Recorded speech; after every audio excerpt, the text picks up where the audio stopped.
Not sure what this position is supposed to be.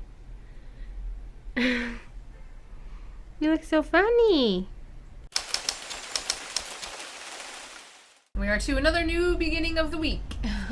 I just finished reading my chapter of Les Miserables, and this is a longer one, and it is also a bit strange. Like, it definitely feels like it could have been like 3 smaller chapters with how he kind of shifts the tone of what he's talking about. Pretty much a good chunk of it is just him being like, this is the difference between an insurrection and a revolt. Like, this person fighting this person was a revolt. This person fighting this person was an insurrection. This was right. That was wrong, kind of thing. Like, he gives so many freaking examples. But then he says, this is on page 887, it says, the clash of passion and ignorance is different from the shock of progress. Rise up by all means, but do so in order to grow. Show me which way you are going. True insurrection can only go forward. Every violent step backwards is mutiny, and to retreat is to do injury to the human cause. Insurrection is the furious assertion of truth, and the sparks struck by its flung paving stones are righteous sparks. But the stones flung in mutiny stir up nothing but mud. And then it kind of goes on to say, thus it is that if, as Lafayette said, insurrection is the most sacred of duties, sporadic revolt may be the most disastrous of blunders. I'm going to read a little bit more here. This is on page 890.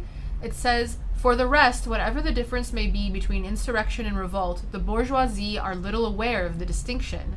For the bourgeois, both are sedition, rebellion pure and simple, a rebellion of the dog against its master, which has to be restrained with chain and collar, until such time as the dog's head, vaguely discernible in the shadows, is found to have grown into the head of a lion, whereupon the bourgeois cries, long live the people. Having thus defined our terms, we must ask, how will history assess the events of June 1832? Were they a revolt or an insurrection? They were an insurrection. And so then it goes on talking about how people now talk about this revolution, so we're like, basically reflecting on it, even though it hasn't happened in the book yet. It's kind of jumping back and forth in time kind of thing. And so the next chapter is going to talk about exactly what that spark was that set this off. And as it's called A Burial and a Rebirth, I think this is where we're going to talk more about General Lamarque and maybe what he did. So that chapter was more interesting than I thought it was going to be, but gosh, like, Victor Hugo can really just go on and on and on about a subject. And, like, the comparisons he uses are really just endless. Like, it's not just 1 or 2. It just goes on and on and on for pages kind of thing. I also think it's something that you don't really think about. I feel like when you think of, like, revolution, revolt, like, riot, they all kind of, like, come together as the same thing. And so him being like, no, there's a distinction, doing things out of like this emotion can make things worse, or doing things without knowing all of the correct information can make things worse. I don't know, I just thought it was an interesting way to talk about it, compare, and I think it kind of gives us something to think about, because really at the base level, like, everyone just wants to be able to live a free and healthy, normal life. But that's all for today, and I will be back tomorrow with another chapter.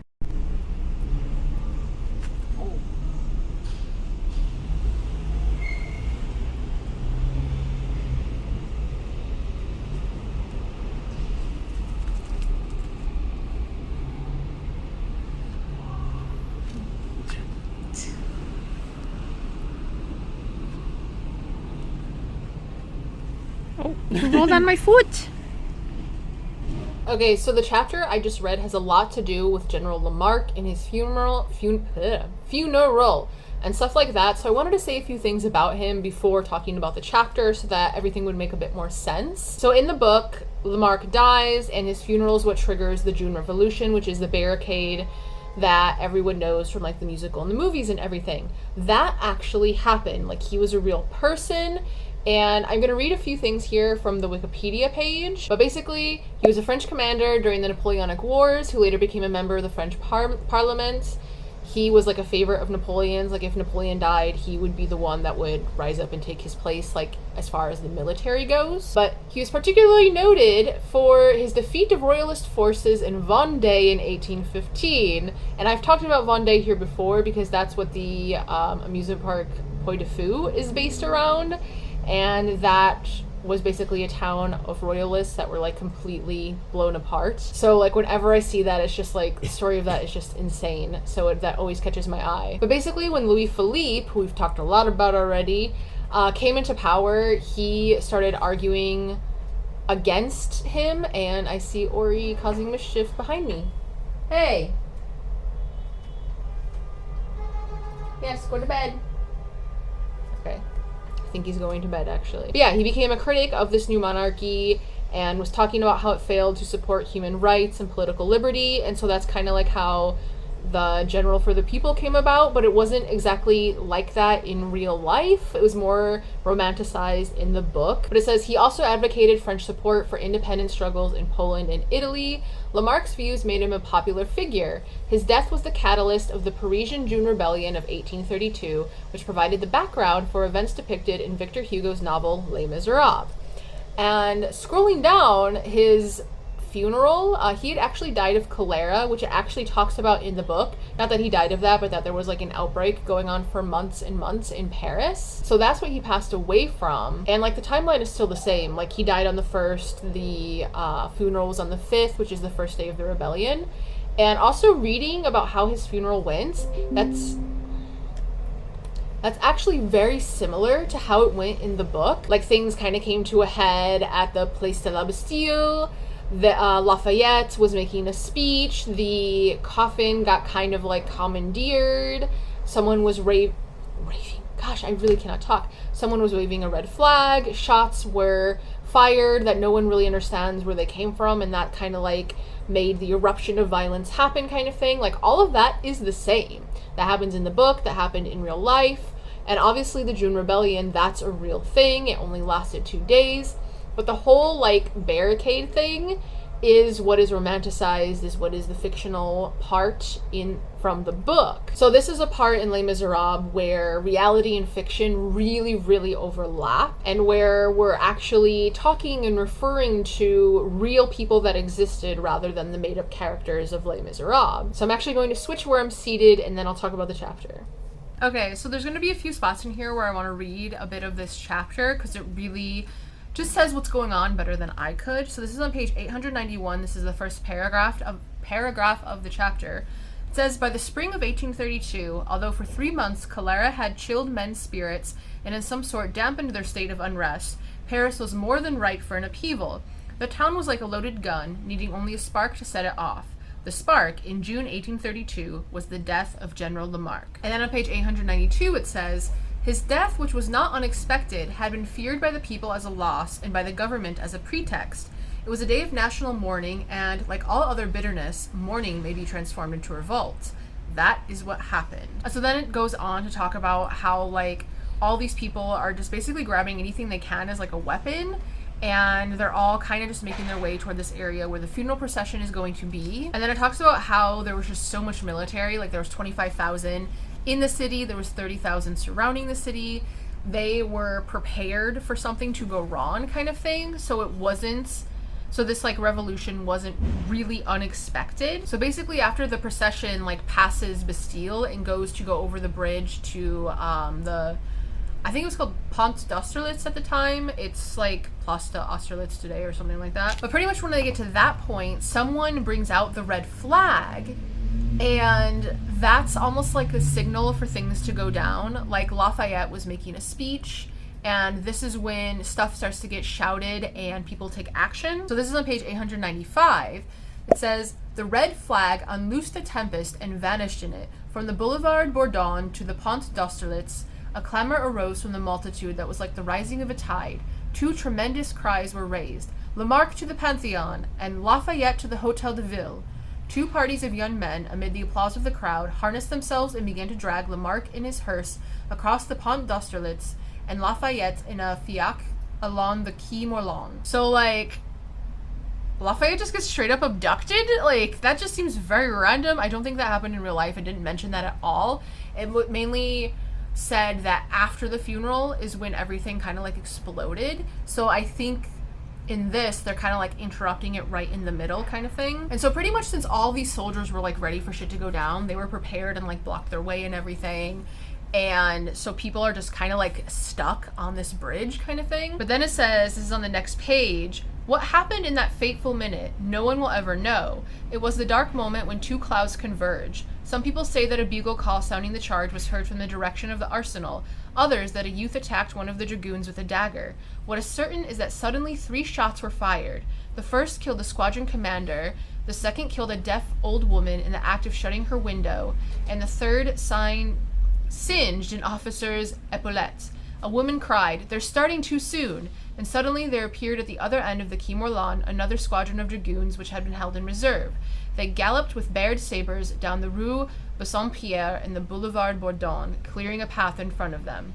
And that is the whole story. The tempest was unleashed. Stones fell like hail. Volleys were fired and a mass of people rushed to the river and crossed that narrow arm of the Seine that has since been filled in. The carabineers came up. The dragoons used their sabers. The crowd scattered in all directions while sounds of war echoed to the 4 corners of Paris. The cry, "To arms!" rang out, and there were clashes everywhere. Fury fanned the uprising as the wind fans a forest fire. So pretty much everything just goes to shit. And since they were like blocked on this bridge, I think those are the people where it kind of ends up forming the barricade because they get like pushed back kind of thing. And the place where this happens, they actually show this in the movie, the newest movie, because that elephant is there. And I distinctly remember that elephant because I remember seeing it and being like, what the fuck is this? But now I know what it is because of this book. But that was at Bastille. So when all this goes down, like in the movie, is where it happened in real life. It's where it happened in the book. So it's actually a bit more accurate than you may think. But now the next chapter is called Earlier Occasions, and I'm not really sure what that is. But like the chapter I just read, there was no perspective from any of the known characters. There were none of their names or anything. So I wonder if it's now might be going back to where these people were when all of this went down. So that's where I will start tomorrow with this. And tomorrow starts a long list of things we're doing the end of this week. So tomorrow we're both getting a haircut. Friday morning is the floating markets of the Southwest, which is right across the Seine from Notre Dame. And that is a market that happens once a year that we absolutely love, but it hasn't happened since COVID. So this is the first time it'll be back, I think. But it's all this like produce and meat and stuff from the Southwest where Thomas is from. So he really enjoys that because that's like a little piece of home. And then Saturday and Sunday are the European Heritage Days. So a lot of places are open for free or places that you usually can't go into, like the Palace, or the Champs-Élysées, and like the Senate and everything like that. But we will probably only be doing stuff on Saturday for that. So we'll probably be going to a castle because this weekend is also for the game Magic the Gathering. There's a Grand Prix, which they're not called that anymore, but I'm still going to call that because I can never remember what they're called now. It's also done by a different company, by someone called Legacy, and apparently they're not as good as they used to be, and I guess they're not run as smooth either, but that happens this weekend here in Paris at the Palais des Congrès, which is only 1 metro stop from us. So on Sunday, we'll probably go there and check a few things out and stuff. We don't know if we're going to do any events or anything like that, though. Then Monday is his birthday. And hopefully that will be more of a chill day, but I don't really know yet. We're just gonna kind of play it by ear and see how we feel after the long weekend. So like every day there's stuff happening. Also means I don't know how much of this I'm going to be able to read at that point, but I'm just gonna take it day by day and we'll see how it goes. So I am all ready to go get my hair cut. I have to leave in about 40 minutes. Toma has already gone and come back from his, and this is my hair right now. It is way too long. This is all that it looks like. Don't really need to see the back. So hopefully it is going to be quite a bit shorter. I want like that much taken off when I get back. And I'm home and I'm sweaty because it was really fucking hot in there and on the metro. But look how short my hair is now. I didn't have them style it or anything, so that's why it just looks like really normal. But yeah, I can feel the wind on the back of my neck, and so that feels absolutely amazing. I am just glad that it's off my shoulders. It's really short. Oh god, yeah, it feels funny like going to grab my hair and there's just nothing there. Also, like he even agreed, like he even pointed it out. I mean, that's like the coloring now, like the yellow part is gone, so it looks better than it did before as well. And I haven't read shit today. So I'll either be back today, tomorrow, or whenever I get around to it. It is really weird to see me with short hair. I straightened it, and it turns out one side is visibly longer than the other. And, like, if I turn, they look completely different. And I feel like this is the third or fourth time that my hair has been completely uneven after a haircut here. And, like, I always bring a picture, but it never looks anything like the picture. And, like, the angle is so severe. Like, basically, he left this longer than I thought he would. And he took more off the back than I thought he would. So it's like, if you just kind of average it all, it would be what I want kind of thing. So, but whatever. At least it's off my neck. It's shorter. It's not touching my shoulders. So, I mean, that's something, I guess. But I don't know. Trying to find a good place to get my haircut here has literally been impossible. But anyway, since tomorrow really starts, well, I guess today kind of started, but tomorrow really starts the busyness. I wanted to be able to check in here tonight and talk about the chapter I just read. So pretty much there's just a lot of road names dropped here. It's talking about how people are pulling out flags, people are raiding houses for weapons. Pretty much anywhere there's a barricade, all of the houses are being raided and people are being put to work kind of thing. And it talks about how at Les Halles alone, which is really close to where Châtelet is, it's pretty much the center of the town or city. Paris is definitely not a town, but in that area there's over 20 barricades. So obviously we just focus on one in all the other media, where it's talking quite a bit about all the other ones in here. It's talking about how, like, some retired military people are in charge of some of them, how there's, like, drummer boys and messengers going between them and stuff. But basically it's an all hands on deck situation, and any, like, police or anyone that is caught out by themselves is getting killed kind of thing. And so as, like, night falls, the military and the police are getting really nervous because things are just kind of getting worse. And they determined that, like, the center of the barricades is, like, right in the middle of Les Halles, because there has been no fighting there yet, because pretty much obviously you have to make your way from the outside in, and I really wish there weren't sirens going on right now. I literally just had to sit here for several minutes waiting for these freaking sirens to go away, and luckily they're at least quieter now. I don't know why they're taking so long to, like, go by. But anyway, this is on page 900. I'm gonna read this here, and also I finally made it to page 900. That's freaking awesome. That means I only have just over 300 pages left, I believe. But it says, the uprising had turned the center of Paris into a vast labyrinthine citadel. This was its focal point, and it was here that the matter had to be decided. The rest was mere skirmishing, and the proof that this was the real center lay in the fact that thus far no fighting had gone on there. So that's just, like, kind of reiterating what I was saying. And then this chapter ends on the very next page with saying, the Tuileries were a solitude. Louis-Philippe was entirely calm. So obviously the monarchy doesn't give a shit about this and has, like, no worries at all. It's like the Garde Nationale and infantry and École Militaire and police and stuff that are kind of, like, freaking out right now. But it also mentions that just in this evening, the revolutionaries were able to take a third of Paris. So that's pretty impressive. Like, the whole situation is bigger than I thought it was going to be.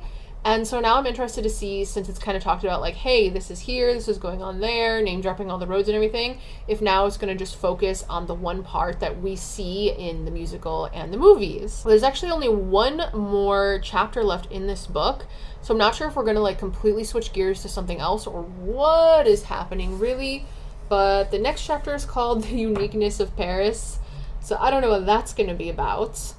But tomorrow morning is going to be busy. We're going to go to the floating markets of the Southwest and maybe have, like, a breakfast/lunch over there or something. Not too sure yet. But after that, I should be able to check back in with another chapter, but we will see.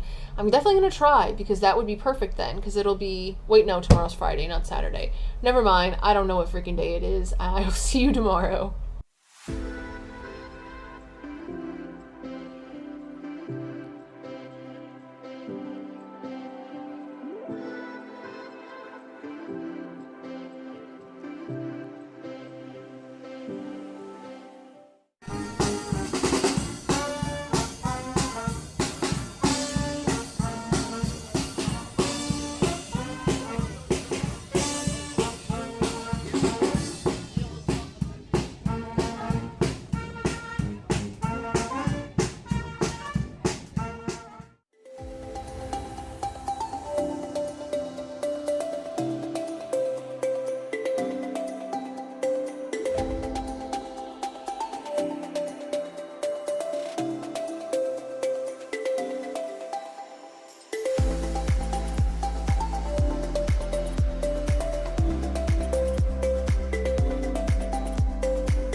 Okay, so we just got home from the floating markets of the Southwest. We went and had lunch at Breakfast in America.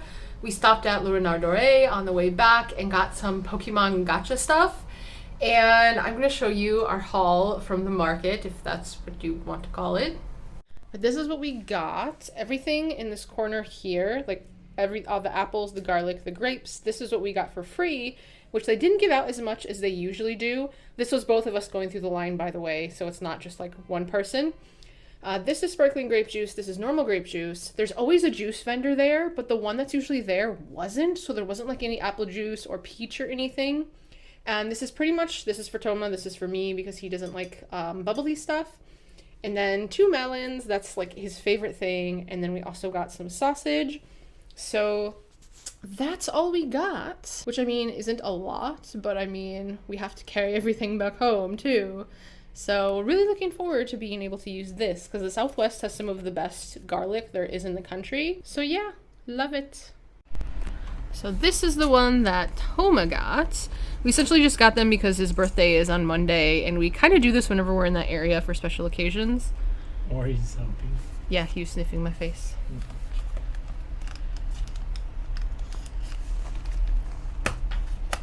This one like only has ghost Pokemon.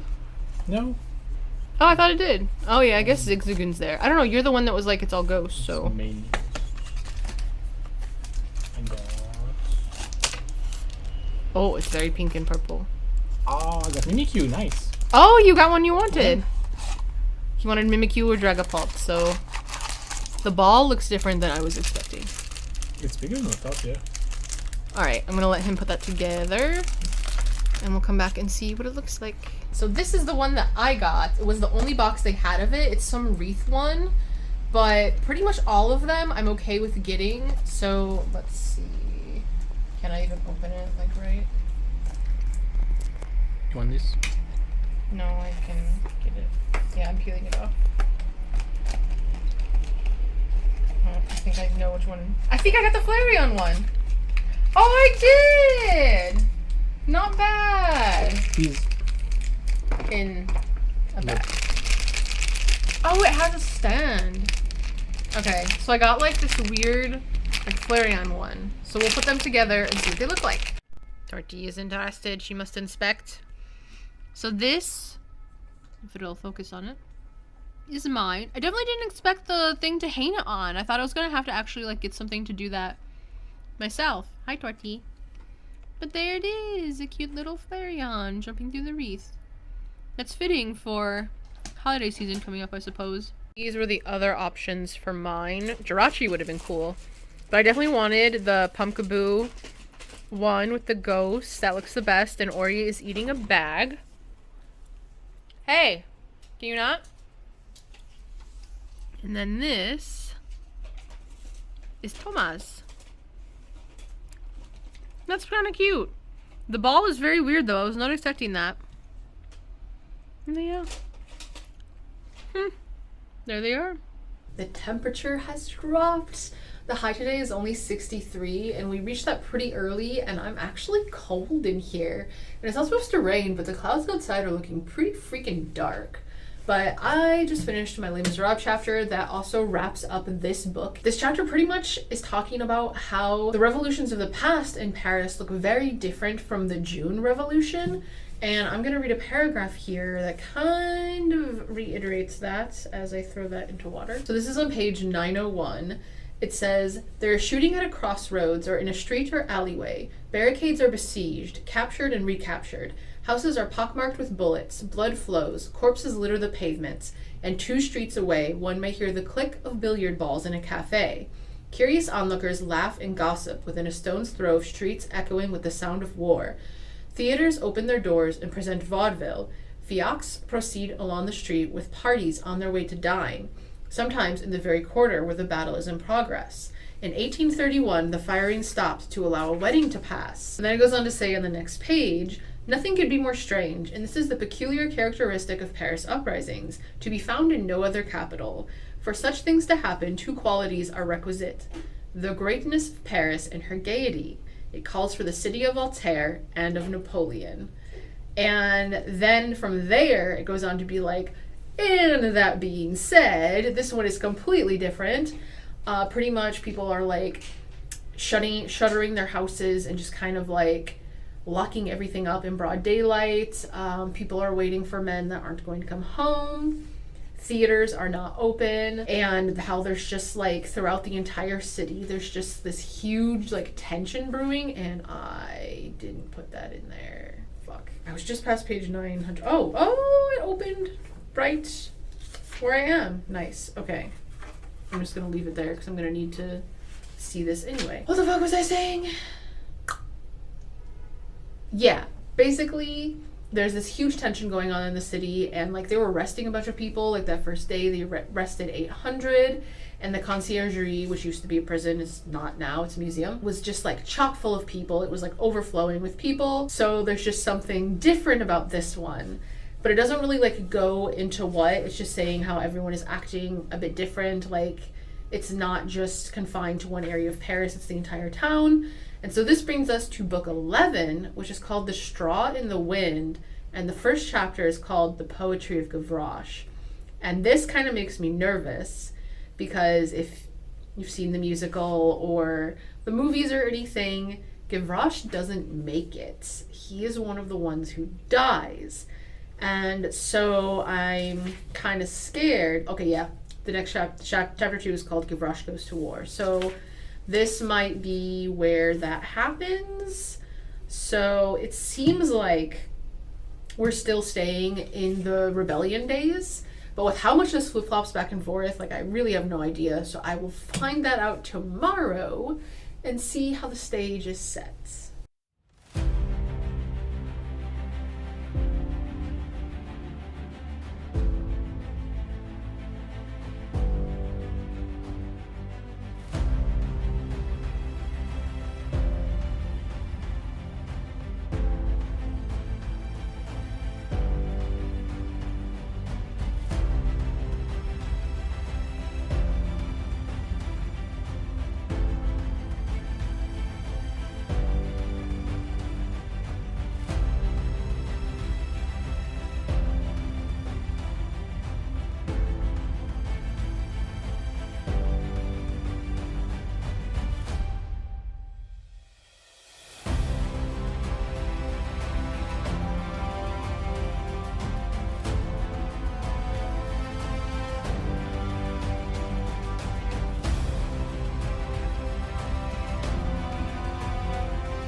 So as you can see, we had a pretty nice morning, but I am so freaking tired now. I literally just yawned right before hitting record on here. But today is the start of the European Heritage Days. It's today and tomorrow, and I originally had like a whole plan for us for the weekend, but then some other events popped up, so we are just doing the castle that we did this morning. We went to Maisons-Laffitte, I think is what it was. We went there, which is just outside of the city. It was like half an hour by RERA. And we went and saw a small chateau. And it was really pretty. There were two rooms in particular that I really, really loved. My favorite being the dining room, actually. But that was a really nice time. I'm glad we went there. And it's not a place that I really would have found on my own. So I'm always glad that like there are sites that make lists of like all the places participating in like European Heritage Days and other like free museum type days, because then I always find something that I wouldn't have gone to otherwise. But I have read my chapter today, so that's already more than I expected myself to do today. And there's actually a word in this chapter that I was not expecting to see They say thingamajig. They have Gavroche say it, but like pretty much when the rebellion starts and there's like those 3 gunshots or whatever that no one knows where they come from, the funeral procession like halts and starts going backwards because people are panicking and running and everything. And Gavroche is kind of nearby and sees this happening, and he looks over at this antique shop, sees a pistol, grabs it, and says, "Mrs., I'm borrowing your thingamajig." And I'm just like, what? When was this translation done? Because how old is that word? Like, how long has that been around? And I'm also really curious what that is in the original French. Like, that's just not a word I was expecting to see in here. I thought that was kind of funny. I'm not sure why this chapter is called The Poetry of Gavroche, because basically he grabs, like, the gun and is heading to where all the chaos is happening, and he kind of just sings a little song, but that's literally it. And honestly, that's about all for this chapter. It's just 2 pages long. He's basically just, like, skipping through the streets, getting ready to go to war kind of thing, which that is the chapter of the next chapter is Gavroche. The name of the next chapter is Gavroche Goes to War. I'm not sure how long we're going to be following him, but it's also scary that we're following him. I'm scared that he's going to be killed like immediately or whatever. That's where we're at right now. So stuff is finally happening. So I'm kind of scared that in next week's vlog, Gavroche is going to die, but I hope not. I hope he lives a bit longer than that. And I'm curious to see when Marius comes in too, because I know Eponine went and told him like people were waiting for him at the Barricades, so I don't know if he just completely missed this funeral or what's happening there. But I'm so sleepy, I'm probably gonna take a nap now. But thank you for hanging out with me. It is always appreciated, especially during this busy weekend. And until next time, bonne journée and au revoir.